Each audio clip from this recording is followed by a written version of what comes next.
Hello guys, magdaod na karon sa camera mount sa atong ADB 160.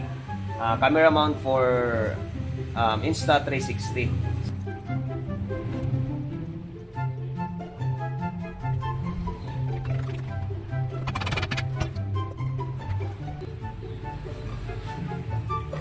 So next step ato ni isukod kung asang iyang angle.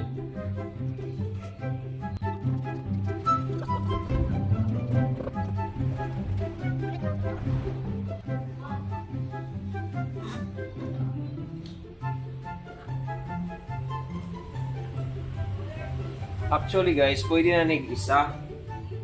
Hold na gid siya. Kung guutan lang ni kay pa man ako nagi-final, pero magdagdag ra gihapon tag isa para masiguro nato nga di gid siya mataga kay mahal ra ba ang kamera.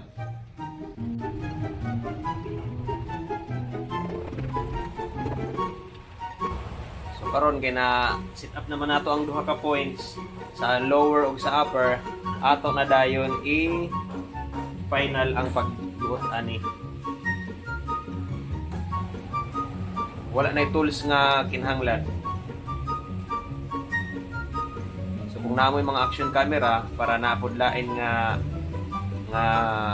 kabutangan aside from diri sa may handlebar, sa inyong helmet, sa inyong chest, or sa inyong asa ninyo ibutang ang inyong camera. Nice idea po nga naa diri. Guys, kung iunat ang stick since 2.5 meters yata ni inganing mahitabo.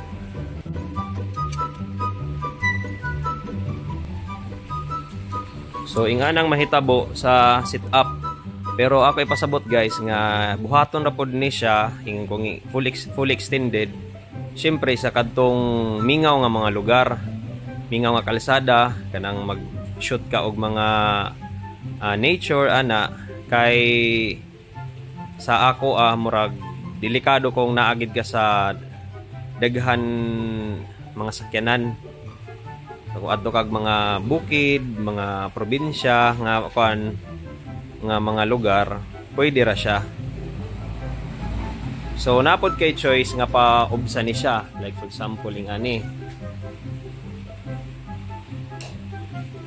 Like nga na not necessarily pod nga imo gid patason tama ning adto.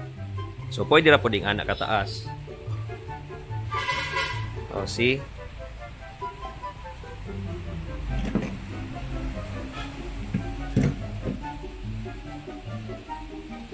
So diri nato i-mount ang camera.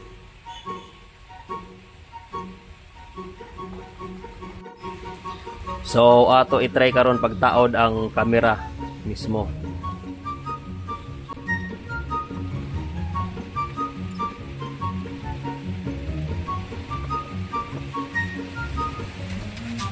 So ingana na ang setup sa camera.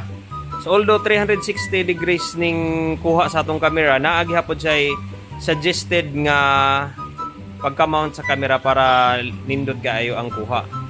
So ingana na guys ang atong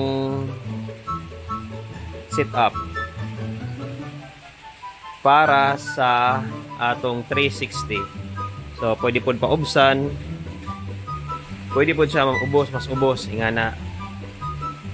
So depende na sa ato ang gusto nga kuha. Pwede pod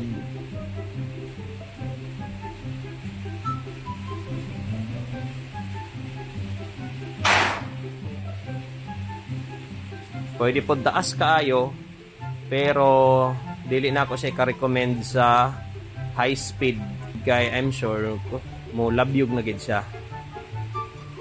So moro to guys. Salamat.